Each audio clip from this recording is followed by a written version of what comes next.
How often should detailed dusting of non-daily areas like high ledges or door frames be done for deep cleaning schedules?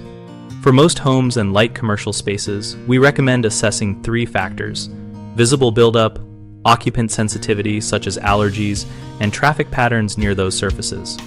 If buildup appears within a week, then perform detailed dusting weekly. If dust accumulates more slowly, schedule it every 2 weeks. If buildup is minimal and occupants are not sensitive, schedule monthly cleanings. Use a microfiber cloth on an extendable pole with a soft brush head to capture fine particles rather than simply moving them around. Work from top to bottom, so dust falls to lower surfaces you will clean later and avoid recontamination.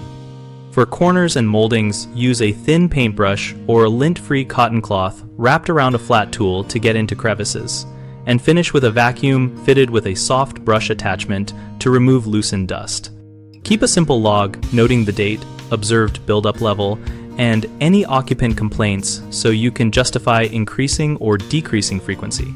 Common mistakes include waiting until dust is visibly heavy, which forces longer, more frequent deep cleans and risks triggering allergies.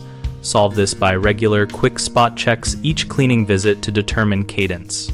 Another issue is using dry feather dusters that simply redistribute particles. Switch to microfiber and vacuum capture methods to actually remove dust. A third problem is inconsistent technique, where some staff dust top surfaces first and others do bottoms first, causing rework. Standardize a top-to-bottom procedure, provide a brief hands-on demonstration, and keep the extendable pole and brushes in each cleaning kit. BigHomeProjects.com connects homeowners with local contractors and gives us a place to discuss practical scheduling and technique tips with peers.